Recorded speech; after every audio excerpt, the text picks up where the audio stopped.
આજથી 8મા અધ્યાયમાં પ્રવેશ કરવાનો છે. શ્રીમદ ભાગવત મહાપુરાણ,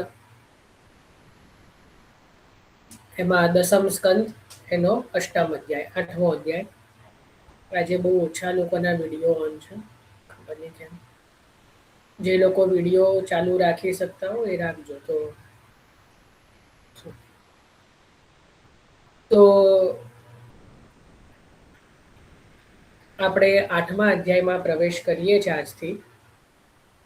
8મા અધ્યાયની અંદર જેમ આપણે જોયું હતું, સૌથી પહેલા જે લીલાનું વર્ણન આવશે પ્રભુની, આ અધ્યાયમાં જેમ આપણે ચિંતન કરેલું કે બાળ લીલાનું વર્ણન આવશે, ચિંતન આવશે.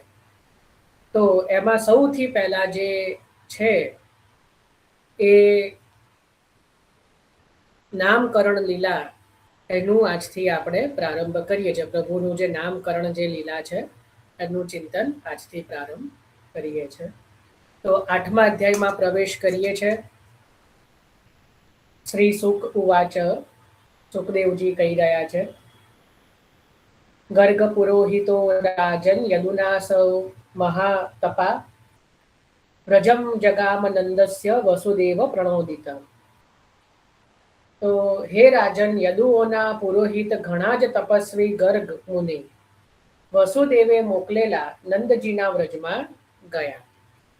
શું કહી રહ્યા છે કે હે રાજન, હવે નવી લીલા પ્રારંભ કરવાની છે, એટલા માટે આ નવો અધ્યાય અને એટલા માટે સંબોધન કર્યું છે કે હે રાજન, હે રાજા.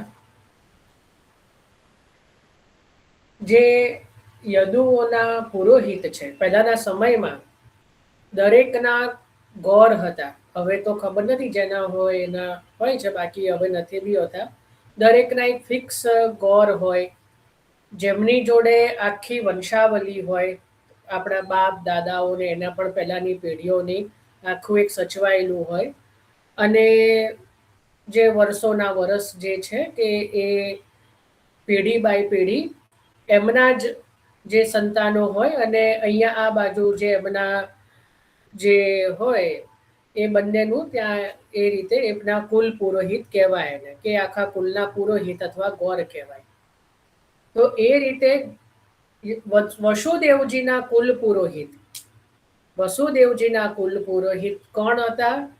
તો કે ગર્ગ મુનિ, ગર્ગાચાર્યજી. કોણ હતા? ગર્ગ મુનિ, જેમનું આપણે ગર્ગ સંહિતા ઘણીવાર ચિંતન કરીએ છીએ.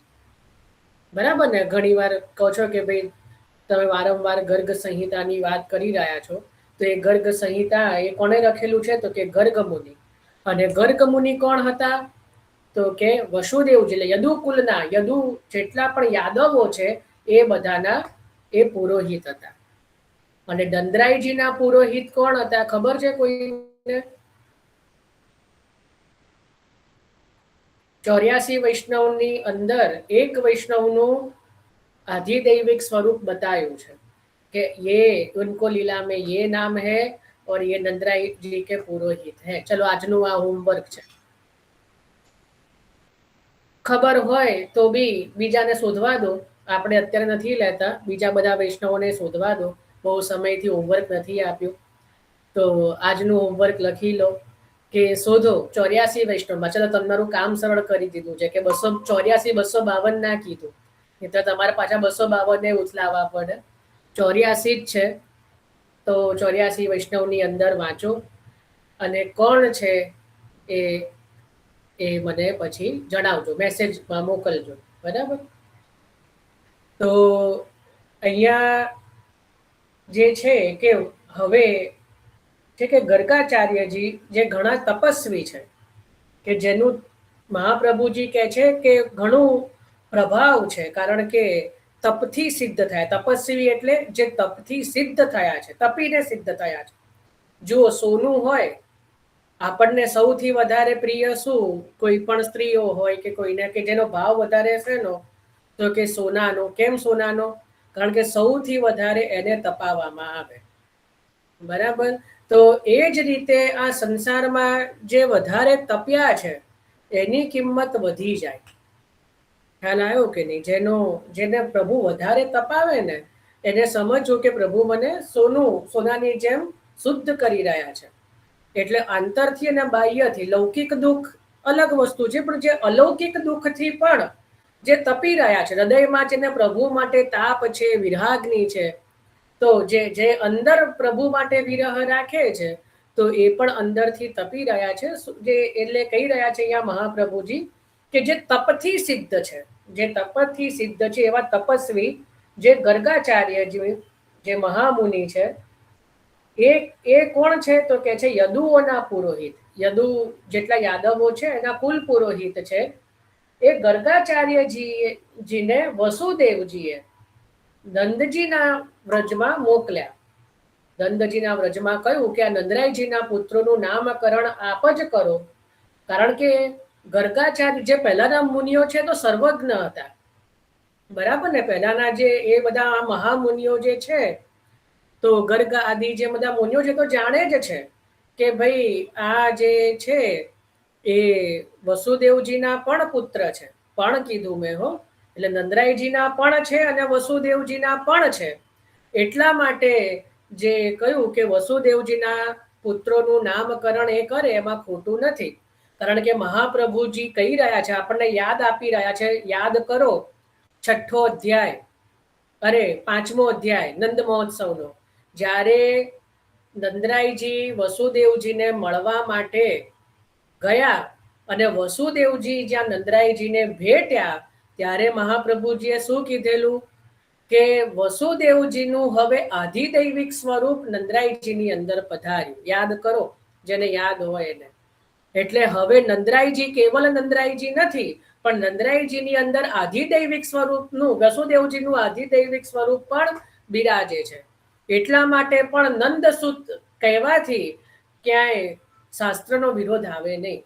નંદરાયજીના પુત્ર તો છે જ, પ્રભુ અલૌકિક ગુપ્ત રીતે તો પ્રગટ થયા જ છે, એ એક અલગ વસ્તુ છે. પણ જ્યારે કદાચ એવું કે શાસ્ત્ર નંદસુત કહે છે, તો અને જ્યારે સુખદેવજીએ જ્યારે નંદ મહોત્સવમાં કીધું કે નંદાત્મજ, નંદરાયજીના આત્મજ, યાદ કરો નંદાત્મજ, તો ત્યાં પણ શું કીધું કે એટલા માટે ખોટું ન પડે, કારણ કે સુખદેવજી જેવા મહામુનિઓ, આ ગર્ગ મુનિ જેવા મહામુનિઓ ક્યારેય ખોટું ના બોલે. તો એનું કારણ આપણે ત્યારે પણ ચિંતન કરેલું, કારણ કે વસુદેવજીનું આધિદૈવિક સ્વરૂપ નંદરાયજીની અંદર અત્યારે બિરાજે છે. ફરી પાછું એ સ્વરૂપ પાછું ક્યારે પધારશે કે જ્યારે પ્રભુ મથુરા પાછા પધારે છે, કંસનું પેલું આમંત્રણ આવશે અને પછી પાછા નંદરાયજી વસુદેવજીને પાછા મળશે, એટલે પાછું એ સ્વરૂપ વસુદેવજીની અંદર પાછું સમાહિત થઈ જશે. પણ અત્યારે આધિદૈવિક સ્વરૂપ નંદરાયજીની અંદર બિરાજે છે. એટલા માટે પણ નંદરાયજીની અંદર આધિદૈવિક વસુદેવજીનું સ્વરૂપ બિરાજતું હોવાથી જે આ ગર્ગ મુનિ પ્રભુનું નામકરણ કરે તો એમાં શાસ્ત્રનો ત્યાં પણ વિરોધ આવતો નથી. ખબર પડી ને હું શું કહેવા માંગુ છું? કારણ કે મૂળમાં તો એ વસુદેવજીના જ પુરોહિત છે, અને નંદરાયજીની અંદર પણ આધિદૈવિક વસુદેવજીનું સ્વરૂપ બિરાજમાન હોવાથી એ વસુદેવજીના પુત્રોનું નામકરણ કરે અથવા તો નંદરાયજીના પુત્રનું નામકરણ કરે તો એમાં કોઈ વિરોધ આવે નહીં, બરાબર ને. એટલા જ માટે મહાપ્રભુજી તો એટલા જ માટે કહે છે કે બલરામજીને પણ આગળ ગર્ગ મુનિ જે છે આપના પુત્ર એમ કહીને સંબોધન કરશે, કારણ કે ગર્ગ મુનિ આ રહસ્ય જાણે છે. નહીતર બલરામજી કઈ નંદરાયજીના પુત્ર છે? એ તો વસુદેવજીના પુત્ર છે કે નહીં? એ તો વસુદેવજીના છે. તો મુનિનું વચન ખોટું પડી જાય ને. ક્યારે પણ મહાપુરુષો ખોટું બોલે નહીં, એમની વાણી ક્યારેય અસત્ય હોય નહીં. આ તો આપણા જેવાનું જે બધું ખોટું બોલીએ, અસત્ય બોલીએ, જૂઠું બોલીએ, એવું મોટાઓ ન કરે. જે મહા હોય મોટાઓ એ ન કરે. એટલે એમની વાણી ખોટી બોલે ને તોય પ્રભુ સાચી કરી દે, એ ભગવદીઓનો પ્રતાપ. તો એટલા માટે હંમેશા વાણી બહુ સંભાળીને બોલવી, બહુ એ રીતે બોલ્યા કરીએ, આમ છે આમ છે આમ છે, પ્રભુ તથાસ્તુ કહી દે. એટલે બહુ સંભાળીને વાણી વાપરવી જોઈએ, બરાબર ને. તો એટલા માટે જે કહી રહ્યા છે કે દાઉજી એટલે બલભદ્રજી ને પણ આગળ ગર્ગ મુનિ આપના જ પુત્ર એવું કહેશે, કારણ કે જે ગર્ગાચાર્યજી જાણે છે કે નંદરાયજીની અંદર જ આધિદૈવિક વસુદેવજી બિરાજમાન છે. તો હવે આગળ કહી રહ્યા છે કે એ ગર્ગ મુનિ વસુદેવજીએ મોકલેલા નંદરાયજીના વ્રજમાં પોતે ગયા. હવે નંદજીએ તેમને જોઈને ઘણા પ્રસન્ન થઈને ઊભા થઈને બે હાથ જોડી પહેલા પ્રણિપાત કરીને તેમનું વિષ્ણુ બુદ્ધિથી જે છે પૂજન કર્યું. શું કીધું? ઘર આવે વૈષ્ણવ જબહી દીજે ચાર રતન આસન જલ વાણી મધુર યથાશક્તિ સો અન્ન. બરાબર, ક્યાંક કોઈને સાંભળેલું કદાચ લાગતું હોય અને કોઈને તો ખબર જ ના હોય, એ બંને માટે કહું છું કે આ છે શ્રી વલ્લભ સાખીની એક કડી, એક તૂક છે, શ્રી હરિરાયજીએ લખેલું છે. બરાબર, તો ઘર આવે વૈષ્ણવ જબહી. તો એ જ રીતે અહીંયા પણ જ્યારે આટલા મોટા મુનિ પધાર્યા, ગર્ગાચાર્યજી પધાર્યા, ત્યારે એમને જોઈને નંદરાયજી ઘણા પ્રસન્ન થયા અને પછી ઊભા થઈને બે હાથ જોડીને નમસ્કાર કર્યા અને પછી એમને સુંદર આસન આપ્યું, સુંદર વાણીથી જે છે, અને ભગવાનની વિષ્ણુ બુદ્ધિથી, જો ભગવાનની બુદ્ધિથી એમનું પૂજન કર્યું. એટલે હું જો વિષ્ણુ બુદ્ધિથી પૂજન કરવું એટલે અતિથિ દેવો ભવ. આપણે ત્યાં જે ઘરે પણ મહેમાન આવે તો આપણે અતિથિ, એટલે આ જે હું પૂજન કરી રહ્યો છું એનું પણ એ પૂજન ભગવાનનું જ કરી રહ્યો છું. સમજ? વિષ્ણુ બુદ્ધિ એટલે આપણે ક્યારેક જુઓ કેમ, કારણ કે નંદરાયજી ભગવદીય છે, એટલે ક્યારેક લૌકિક કાર્ય કરે તો પણ એની અંદર ભગવદ ભાવ રાખે. અને આમ પણ જે છે કે કોઈ પણ આ રીતે કાર્ય કરીએ, કોઈ મહેમાનનું પૂજન આદિ, તો એમાં જો લૌકિક ભાવ રાખીએ તો એ આપણને જે છે એ બંધન રૂપ થાય. એટલા માટે જે કીધું કે વિષ્ણુ બુદ્ધિથી પૂજન કર્યું. ખ્યાલ આવ્યું ને? હું આમના દ્વારા વિષ્ણુ એટલે ભગવાનનું જ પૂજન કરી રહ્યો છું એવી બુદ્ધિથી પૂજન કર્યું. અત્યારે આપણે ઉલટું કરીએ છીએ. આપણે કોઈ વ્યક્તિની અંદર ભગવાનને માની લઈએ છીએ કે આ જ ભગવાન છે સામેનો. એવું ન થવું જોઈએ. ભગવાનને બરોબરી કોઈ ન કરી શકે. પુરુષોત્તમ જ છે, એટલે કોઈ પણ પુરુષોત્તમની બરોબરી ન કરી શકે. આપણે ત્યાં જે છે ભાવ છે. વિષ્ણુ બુદ્ધિથી જો અહીંયા પણ ગર્ગ મુનિનું વિષ્ણુ બુદ્ધિથી પૂજન કર્યું. જો તમને એક બહુ મજાની વાત કહું, શ્રી વલ્લભાષ્ટકમ તો ઘણા બધા જાણે જ, બધાને ખબર હશે.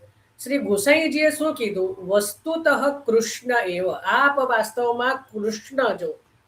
વાસ્તવમાં એટલે મૂળ ભાવ કોનો રાખવાનો? કૃષ્ણનો. કૃષ્ણના કોઈ સ્તોત્રમાં એવું કીધું કે આપ વસ્તુતઃ શ્રી વલ્લભ એવ, એવું કીધું કે આપ જ શ્રી વલ્લભ છો? એવું ના કે. સમજો આ ભાવ. કારણ કે પૂર્ણ પુરુષોત્તમ જે શ્રીનાથજી જે છે એ શ્રીનાથજી જ છે.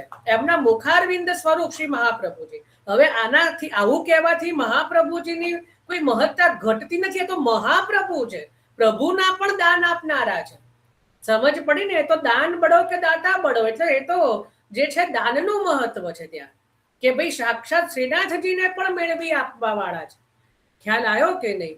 એટલા માટે ત્યાં કીધું કે વસ્તુતઃ કૃષ્ણ એવ. આપ વસ્તુતઃ કૃષ્ણ સમાન છો. કૃષ્ણ છો, સમાન પણ નહીં, વસ્તુતઃ કૃષ્ણ એવ.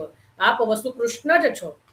ખ્યાલ આવ્યો કે નહીં? તો એ જ અહીંયા કીધું કે વિષ્ણુ બુદ્ધિ એટલે ભગવાનની બુદ્ધિથી ત્યાં જે છે ગર્ગાચાર્યજીનું પૂજન કર્યું. કોણે કર્યું? તો કે નંદરાયજીએ. ખ્યાલ આવ્યો કે નહીં? નંદરાયજીએ એ ભગવાનના પૂજનના ભાવથી એમનું પૂજન કર્યું. હવે જે કીધું આસન જલ વાણી મધુર, બરાબર ને? તો આસન આપ્યું, જલ આદિથી બધું પૂજન કર્યું. હવે જો વાણી મધુર, હવે મધુર વાણી નંદરાયજી વાપરી રહ્યા. જે હરિરાયજીએ જે ક્રમ કીધો છે, જો અહીંયા પણ એ જ ક્રમ છે. બરાબર ને? પેલા સુંદર આસન પેલા પધરાવ્યા, નમસ્કાર કર્યા, આસન આપ્યું, જલ આપ્યું ને પછી પૂજન કર્યું. ને હવે વાણી આવશે કે સારી રીતે બેઠેલા, એટલે હવે આસન આપ્યું, સારી રીતે બેઠેલા અને જેમણે આતિથ્ય કરેલું છે તેવા મુનિને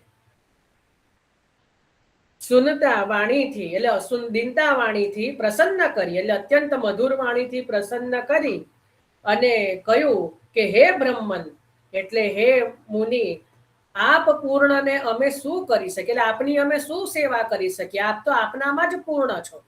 કારણ કે કેમ?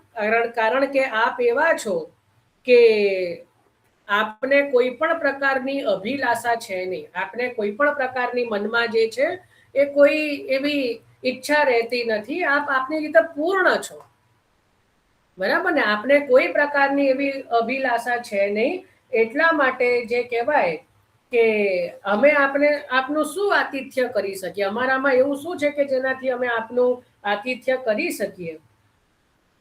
કારણ કે આપ તો જે છે એ સ્વયં જ ભગવદ સ્વરૂપ છો, ભગવદ સદા પ્રભુની જે બુદ્ધિમાં તલ્લીન રહો છો, તો અમે આપને કઈ રીતે પ્રસન્ન કરી શકીએ, અમે પૂર્ણ આપને શું કરી શકીએ? હવે કે છે કે આપને તો બીજું કઈ પ્રયોજન રહેતું નથી, તો હે ભગવાન, મહાપુરુષોનું ગમન દીન ચિત્ત વાળા ઘરબારી માણસોના નિશ્રેય માટે જ હોય છે, કોઈ વાર બીજી રીતે બીજા પ્રયોજનથી હોતું નથી. એટલે આપ જેવા મહાપુરુષો, મહાભગવદીઓ કદાચ કોઈના ઘરે પધારે તો એ સામેવાળાનું હિત કરવા માટે જ પધારો છો. જે સંસારમાં જે ફસાયેલા છે, અમારા જેવા ગૃહસ્થી અને ઘર બાર વાળા જે માણસો છે, એને કંઈક એવું ભગવાનની સ્મરણ કરાવવા માટે અને કઈક રીતે અમારા જે કહેવાય હિત માટે જ આપ પધાર્યા હો. બાકી આપ જે છે આપનું બીજું કઈ પ્રયોજન હોતું નથી. આપ કઈ માગવા માટે કે કઈ આપને કઈ ઈચ્છા હોય અથવા તો કઈ એવું અમને તો દેખાતું નથી કે જેના રીતે અમે આપની કઈ સેવા કરી શકીએ, છતાં પણ આપ વગર બોલાએ સામે ચાલીને પધાર્યા છો, તો જરૂરથી એમાં અમારું કઈ હિત હોઈ શકે. આપણે 252 ભગવદીયાની અંદર પણ કેટલા બધા એવા વિરક્ત વૈષ્ણવો કે ભગવદીઓની વાર્તા આવે છે કે જેમણે હંમેશા પરોપકાર કર્યો છે બીજા વૈષ્ણવો ઉપર, કે કોઈ એ રીતે કેટલા બધા પ્રસંગો અત્યારે મારા સ્મરણમાં આવી રહ્યા છે, પણ જો અત્યારે કહું તો થોડો સમય એ થઈ જાય. પણ આપણે ત્યાં એવા પણ ઘણા બધા પ્રસંગો પ્રાપ્ત થાય છે. તો એ જ રીતે અહીંયા પણ કહી રહ્યા છે કે ભાઈ જે આપ જેવા જે મહામુનિઓ છે, ભગવદીઓ છે, સાક્ષાત ભગવાન સ્વરૂપ છે, તો આપ અતિ સામર્થ્યવાન છો, આપને ક્યાંય જવા આવવાની જરૂર રહેતી નથી, છતાં પણ આપ જો અહીંયા પધાર્યા છો સામે ચાલીને વગર બોલાય, તો એમાં જરૂરથી અમારું કઈ હિત હશે. એના એ જ તો જ આપ પધાર્યા હો, બાકી આપનું કોઈ પ્રયોજન હોઈ શકે નહીં.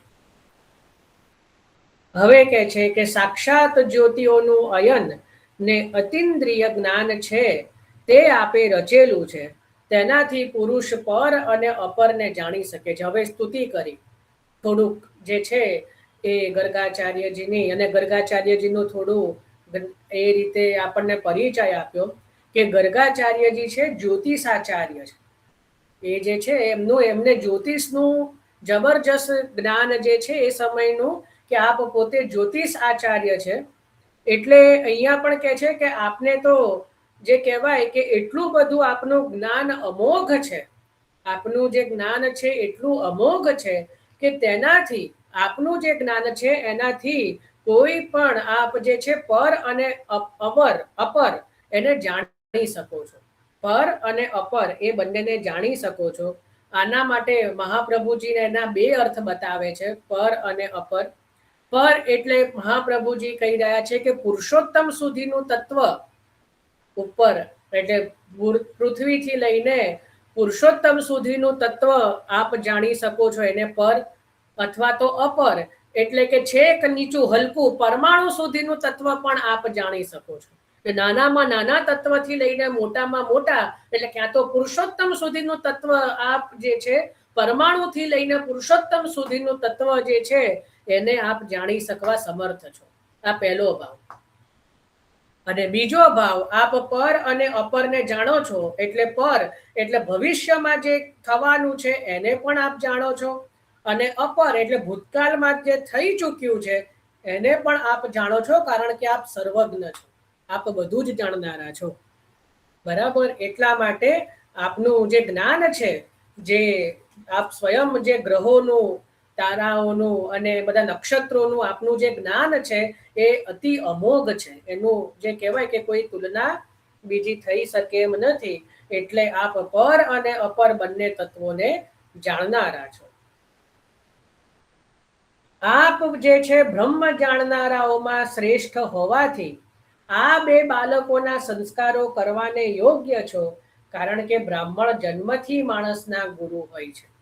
એટલે હવે શું વિનંતી કરે છે કે આપ જે છે એ બ્રહ્મ જ્ઞાનીઓમાં જે બ્રહ્મના તત્વને જાણે છે એવા બ્રહ્મ જ્ઞાનીઓ જે છે એમાં આપ શ્રેષ્ઠ છો. સર્વ બ્રહ્મ જ્ઞાનીઓમાં જે બ્રહ્મનું તત્વ જાણનારા છે એમાં આપ શ્રેષ્ઠ છો. તેથી કરીને આ જે બે બાળકો જે છે, આ અમારા જે બાળકો જે છે એના સંસ્કાર કરવાને યોગ્ય છો. હવે અહીંયા મહાપ્રભુજી એમ કહી રહ્યા છે કે પ્રભુના પ્રાગટ્યના તો આપણે છેલ્લે જ જોયું તૃણાવત વધમાં કે પ્રભુ 2 વર્ષના થવા આવેલા, બરાબર ને, 2 વર્ષ સુધી થવા આવેલા. તમે વિચારો, એવું શક્ય બને કે 2 વર્ષ સુધી કોઈનું નામ જ કરણ થયું નથી, પણ પ્રભુના કેસમાં એવું બન્યું છે. અહીંયા મહાપ્રભુજી પણ કહી રહ્યા છે કે નંદરાયજીને પણ પ્રભુએ ભૂલવાડી દીધું. બાકી સૌથી પહેલા અત્યારે તો કેવું હોય, કોઈ બાળક આવવાનું હોય એનું નામ પહેલેથી નક્કી કરી દે. અહીંયા તો પ્રભુના પ્રાગટ્યના 2 વર્ષ સુધી નામકરણ થયું નહીં. એટલે મહાપ્રભુજી કહે છે કે અહીંયા કાલ નિયામક નથી, અહીંયા કાલનો દોષ લાગી શકે નહીં, કારણ કે ભગવદ ઈચ્છા છે.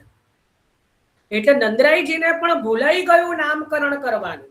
જ્યારે ગર્ગાચાર્યજી પધાર્યા ત્યારે એમને યાદ આવ્યું, 2 વર્ષે યાદ આવ્યું કે આપણે તો આપણા બાળકોના નામકરણ કરવાના છે. બરાબર, ત્યાં સુધી જે છે એ નંદરાયજીએ પણ જે છે પ્રભુના નામકરણ કર્યા નથી. આ મહાપ્રભુજી સ્પષ્ટ કહે છે. અને આગળ જે છે એ કહી રહ્યા છે કે પ્રભુનો જે મુંડન આદિ જે સંસ્કાર એ તો આગળ આવશે, એ પણ જે છે હજી થયું નથી. એટલા માટે બાલક શબ્દ જે છે ગર્ગાચાર્યજી જે છે એ વાપરશે. અને આ જે નામકરણની જે લીલા જે છે એની સાથે અન્નપ્રાશનની પણ લીલા, એટલે જે કહેવાય અન્નપ્રાશનની પણ લીલા થઈ છે એવું મહાપ્રભુજી કહી રહ્યા છે. અને એનો એક તિથિ પણ આપી રહ્યા છે. આમ તો કાલ નિયામક નથી, પણ નામકરણની લીલા કયા દિવસે થઈ તો મહાપ્રભુજી કહે છે કે પદ્મ પુરાણને અનુસાર, પદ્મ પુરાણના અનુસાર, સારસ્વત કલ્પ પેલા ભાગવતજીમાં તો સુખદેવજી નથી કહી રહ્યા, પણ પદ્મ પુરાણની અનુસાર ફાગણ સુદ આઠમના દિવસે થઈ છે. ફાગણ સુદ આઠમ, જે દિવસે હોળાષ્ટક બેસે, એ હોળીના 8 દિવસ બાકી હોય ને, આપણે હોળાષ્ટક બેઠે, હોરંગા કહેવાય આપણે તે એ હોળાષ્ટકના દિવસે જ્યારથી એ બેસે એ દિવસે આ નામકરણ, એ દિવસે ગર્ગ મુનિ જે છે એ નંદરાયજીના ઘરે પધાર્યા છે. આવું પુરાણ અંતર્ગત, એટલે એમાં છે પદ્મ પુરાણ આદિની અંદર સુખદેવજી આ બાબતે મૌન છે, સુખદેવજી નથી કહી રહ્યા. એટલે મહાપ્રભુજી પણ કઈ નથી કહી રહ્યા કે આ જ દિવસે, કેવલ કહી રહ્યા છે કે પુરાણને, અન્ય પુરાણોને આધારે આ દિવસ પ્રાપ્ત થાય છે.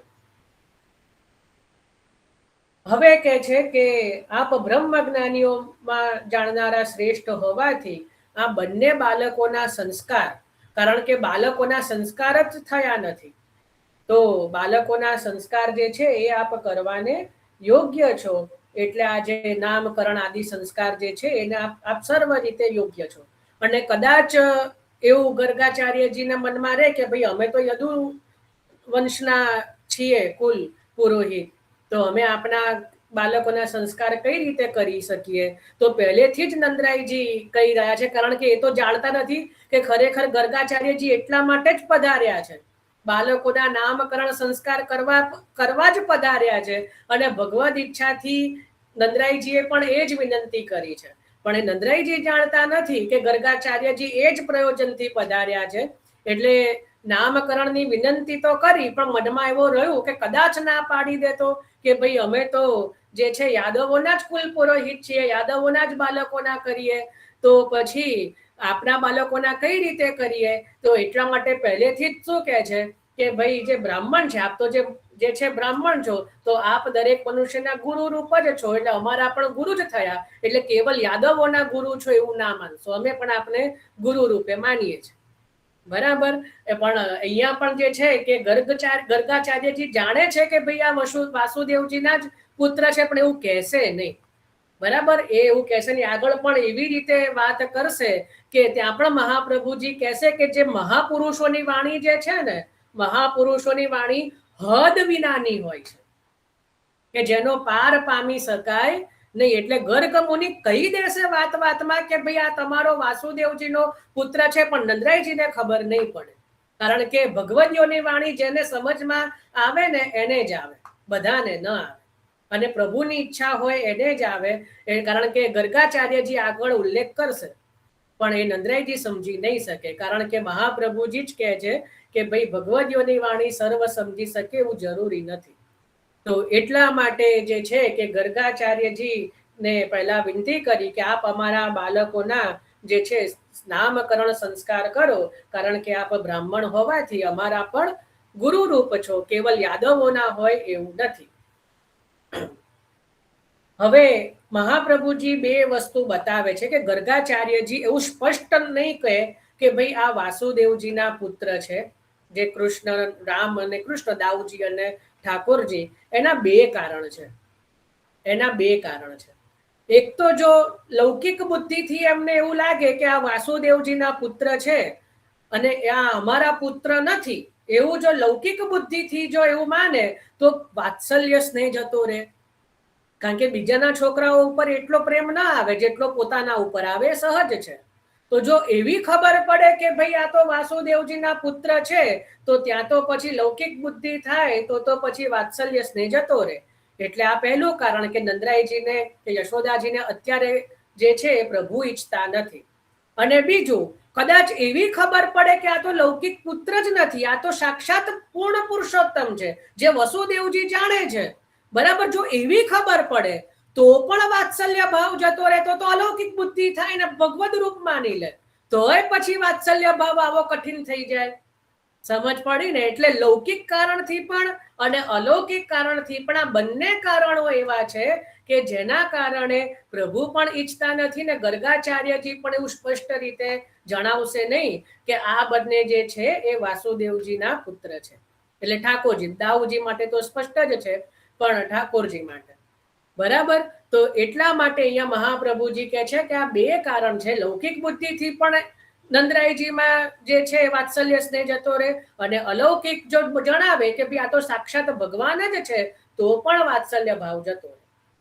ખ્યાલ આવે ને? તો અલૌકિક થઈ જાય, જે ભગવાન ઈચ્છતા નથી. ભગવાન તો ઈચ્છે છે કે મને કેવલ પોતાનો પુત્ર માનીને કે પુત્રવત જ મારું લાલન પાલન કરે, એટલા માટે. હવે આગળ અહીંયા આપણે 6 શ્લોક થયા છે, બરાબર. આમાં કોઈને કઈ પ્રશ્ન કે ચિંતન નથી ને? હજી આપણે 4 શ્લોક બીજા લઈશું. આમાં કોઈને કઈ શંકા કે પ્રશ્ન કે ચિંતન કઈ હોય તો કહી દો. 6 શ્લોક થયા.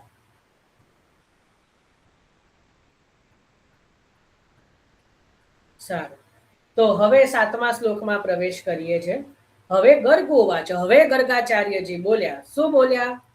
તો કહે છે કે હું યદુઓનો આચાર્ય છું, હું યદુઓનો કુલ પુરોહિત છું, અને ભૂતલ ઉપર સર્વ સ્થળે પ્રસિદ્ધ છું. હું મારી જે યદુકુલના આચાર્ય તરીકેની જે પ્રસિદ્ધિ છે, હું સર્વ સ્થળે સર્વ જગ્યાએ યાદવોના પુરોહિત તરીકે પ્રસિદ્ધ છું.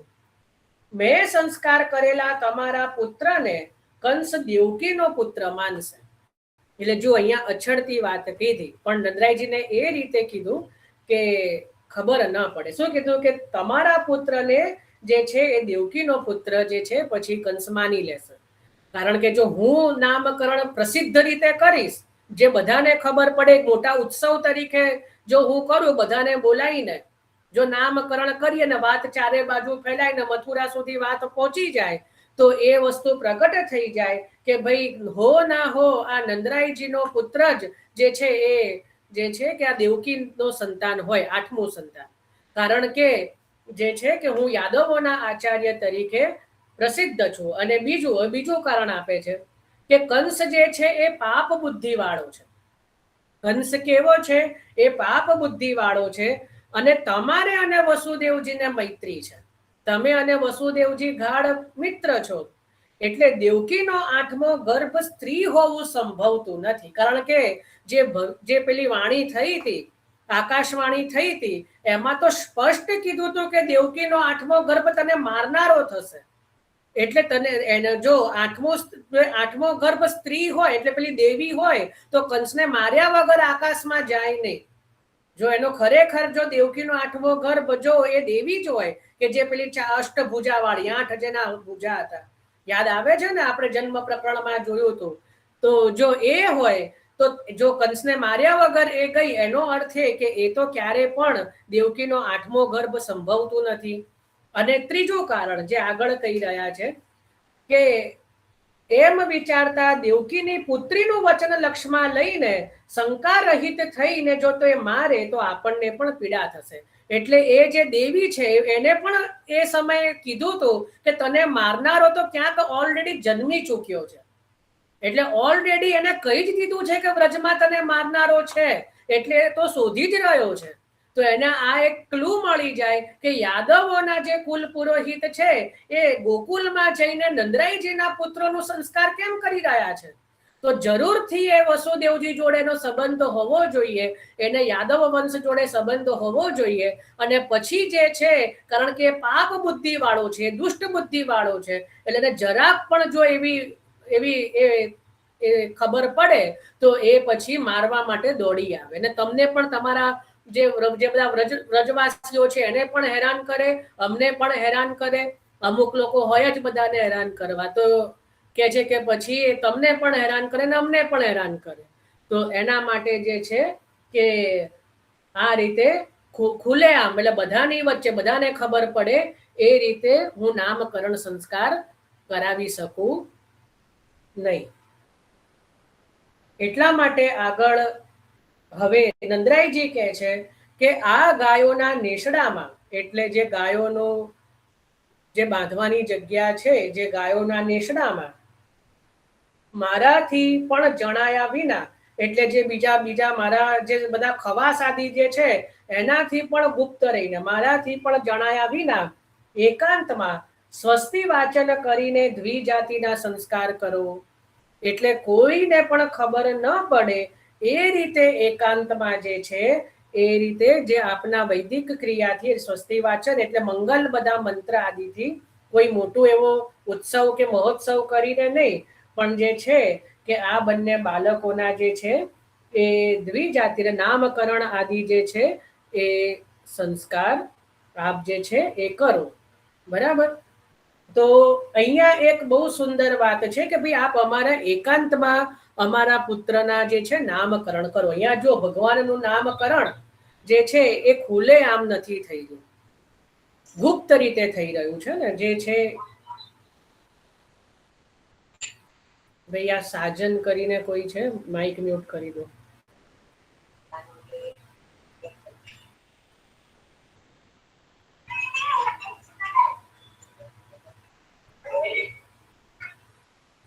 તો કહી રહ્યા છે કે જો અહીંયા નંદરાયજી પણ શું કહે છે કે ભાઈ જે ગાયોનો જે નેસડો છે, જ્યાં ગાયોને બાંધવાની ખીરક છે, આપણી ભાષામાં ખીરક, આપણે ત્યાં આવે છે ને કે બધા ખીરકમાં પ્રભુને ગાયો બધાને બાંધે છે.